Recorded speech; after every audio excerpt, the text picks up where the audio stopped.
नमस्कार मंडळी, स्वागत आहे तुमचं फूड बाय संगीता या माझ्या यूट्यूब चॅनलमध्ये। आज आपण अगदी चटपटीत आणि मजेदार पाणीपुरीची फ्लेवर देणारा शेव मुरमुरा कसा बनवायचा ते पाहणार आहोत। यासाठी 200 ग्रॅम मुरमुरे घेतले। मुरमुरे अगदी 2 ते 3 मिनिटे कुरकुरीत होईपर्यंत भाजून घ्यायचे आहे। तेल न घालता अगदी कोरडेच हे मुरमुरे आपल्याला भाजून घ्यायचे आहे। तुम्ही पाहू शकता अगदी कुरकुरीत असे मुरमुरे आपले भाजून झालेले आहे। मुरमुरे भाजून झाले की एका पसरट भांड्यामध्ये काढून घ्यायचे। एका कढईमध्ये थोडे तेल घेतले। तेल गरम झाले की त्यामध्ये 1 वाटी फ्रेश पुदिना घातला। पुदिना पाण्याने स्वच्छ धुवून घेतला व सुती कापडाने कोरडा करून घेतला, मग यामध्ये घातला आहे। पुदिना आपल्याला अगदी कुरकुरीत होईपर्यंत तळून घ्यायचा आहे। पुदिना घातल्यामुळे शेव मुरमुऱ्याला पाणीपुरीसारखा सुगंध येतो। पुदिना तळून झाला की बाजूला काढून ठेवायचा। त्यामध्ये 1 वाटी फ्रेश कोथिंबीर घालायची। कोथिंबीर स्वच्छ धुवून कोरडी करून नंतर यामध्ये घातली। पुदिन्याप्रमाणेच कोथिंबीर आपल्याला कुरकुरीत होईपर्यंत तळून घ्यायची आहे। कोथिंबीर तळून झाले की यामध्ये 20 ते 25 कढीपत्त्याची पाने घातली। कढीपत्ता कुरकुरीत तळून झाल्यानंतर बाजूला काढून ठेवला व त्यामध्ये 1 वाटी शेंगदाणे घातले। शेंगदाणे आपल्याला अगदी कुरकुरीत होईपर्यंत तांबूस रंग येईपर्यंत तळून घ्यायचे आहे। शेंगदाणे तळून झाले की बाजूला काढून ठेवायचे। कोथिंबीर, कढीपत्ता, पुदिना आपण थंड करायला बाजूला काढून ठेवला आहे।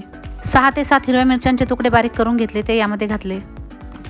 एका मिक्सरच्या भांड्यामध्ये तळून घेतलेल्या मिरच्या, कोथिंबीर, कढीपत्ता आणि पुदिना घालायचा। सर्व मिश्रण अशा प्रकारे मिक्सरमध्ये बारीक करून घ्यायचे। एका बाउलमध्ये 1 चमचा जलजिरा पावडर घ्यायची। त्याचबरोबर अर्धा चमचा भाजलेल्या जिऱ्याची पावडर घ्यायची। त्याचबरोबर यामध्ये 1 चमचा हळद पावडर व 1 चमचा चाट मसाला घ्यायचा। यामध्ये चवीनुसार मीठ घालायचे व सर्व साहित्य एकजीव करून घ्यायचे। पाव चमचा सायट्रिक ॲसिड खलबत्त्यामध्ये बारीक करून घेतले, ते यामध्ये घातले। अगदी पाणीपुरीसारखी चव देणारा हा शेव मुरमुरा लहान मुलांपासून मोठ्यांपर्यंत सर्वजण खूपच आवडीने खातात। बारीक केलेले सायट्रिक ॲसिड मसाल्यामध्ये मिक्स करून घ्यायचे। एका पसरट भांड्यामध्ये भाजून घेतलेले मुरमुरे, त्याचबरोबर मिक्सरमध्ये बारीक करून घेतलेले कोथिंबीर आणि पुदिन्याचे मिश्रण, त्याचबरोबर एका बाउलमध्ये मिक्स केलेले सर्व मसाले व तळून घेतलेले शेंगदाणे घालायचे। त्याचबरोबर यामध्ये आवडीनुसार शेव घालायची। सर्व साहित्य घातल्यानंतर मिश्रण अगदी छान एकजीव करून घ्यायचे। सर्व साहित्य व्यवस्थित मिक्स केल्यानंतर अगदी छान असा आपल्या शेव मुरमुऱ्याला हिरवा रंग आला आहे, तुम्ही पाहू शकता। सर्व साहित्य व्यवस्थित मिक्स झाल्यानंतर यामध्ये आपल्या आवडीनुसार थोडी पिठी साखर घालायची। पिठी साखर घातल्यानंतर अगदी 1 ते 2 मिनिटे हा चिवडा व्यवस्थित मिक्स करून घ्यायचा। अगदी चटपटीत आणि आंबट गोड असा आपला हा चिवडा तयार झाला आहे।